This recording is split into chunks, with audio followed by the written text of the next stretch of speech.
মিরপুরের জাতীয় চিড়িয়াখানাতে প্রবেশের প্রথমেই এই পাখির সবচেয়ে বড় খাঁচাটা আমাদের চোখে পড়ে। এখানে কত অসংখ্য পাখি আছে এবং এদের যে বংশ পরম্পরায়, তো এই অতিরিক্ত পাখির সংখ্যাগুলোকে কি করা হয়, রেখে দেওয়া হয় নাকি বাইরে ছেড়ে দেওয়া হয় নাকি সেল করা হয়, সেটা জানতে পারলে বেশ ভালো হতো। যাই হোক, এই বড় বড় সারস পাখিগুলো খুব কাছ থেকে দেখতে বেশ ভালো লাগবে সবারই, ছোট বড় বাচ্চাদের তো স্পেশালি ভালো লাগবেই। এরা মূলত সকালবেলায় মাছ খায় এবং খাওয়ার পরে এরা একটু রোদ পোহাচ্ছে হয়তোবা। খাঁচাটা কিন্তু অনেক বড় এবং খাঁচার বাহিরেও অনেকগুলো পাখি এসে বসে থাকে, কেউ মুক্ত আর কেউ পরাধীন। চলে যাই ময়ূরের খাঁচার সামনে। ময়ূরের খাঁচায় গেলেই দেখতে পারবেন কোনো না কোনো কেউ পাখা মেলছে। তবে হ্যাঁ, একটা ব্যাপার জানেন কি না, পুরুষ ময়ূররাই কিন্তু পেখম মেলে, যাদের পেখম নাই ওরা হচ্ছে ফিমেল। তো আমি একটু শীষ দিয়ে ওদেরকে অ্যাটেনশন নেওয়ার ট্রাই করছিলাম। ময়ূরের খাঁচা বেশ বড়, অনেকগুলো ময়ূর আছে, কেউ কাছে বসে থাকে, কেউ কোনো কার্নিশে বসে থাকে।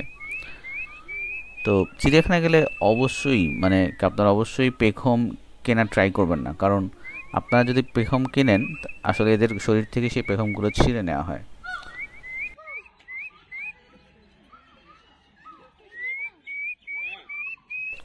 আরও বড় একটা খোলা জায়গা নিয়ে অবস্থিত যেই প্লেসটা, সেটা হচ্ছে হরিণের জায়গাটা।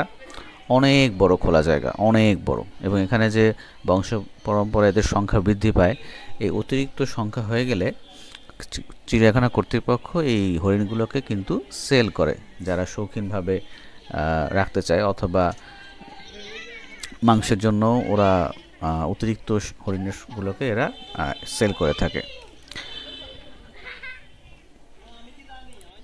চিড়িয়াখানা অবশ্যই ঘোড়া পেয়ে যাবেন, তবে অল্প কিছু সংখ্যক ঘোড়া দেখা গেছে, খুব একটা হেলদি মনে হয়নি।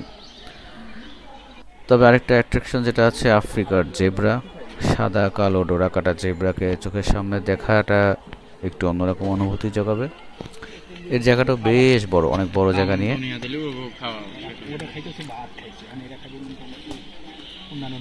দর্শনার্থীরা বেশ আগ্রহ নিয়ে জেব্রা দেখতেছে এবং জেব্রাও কিন্তু একদম কাছে চলে আসছে। এটা একটা ভালো দিক যে একদম আপনি কাছ থেকে কিন্তু উপলব্ধি করতে পারতেছেন বা অনুভূতিটা শেয়ার করতে পারছেন জেব্রার সাথে। আরেকটা ইম্পর্ট্যান্ট প্রাণীর কাছে চলে যাই, সেটা হচ্ছে ওয়ান অ্যান্ড অনলি গাধা। এই গাধা এভাবে চুপচাপ দাঁড়িয়ে থাকে অনেক লম্বা সময় নিয়ে, সে নড়েই না।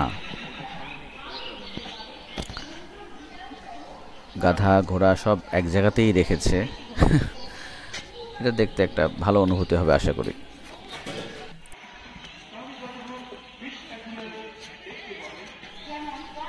চলে যাই সাপের ঘরে।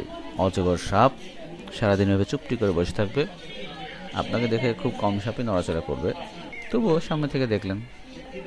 এখানে আরও অনেক প্রাণী আছে, অনেক কিছু দেখা যাচ্ছে। হাতে সময় নিয়ে আসবেন, পর্যাপ্ত খাবার নিয়ে আসবেন, যাতে করে অনেক লম্বা সময় ধরে উপভোগ করতে পারেন।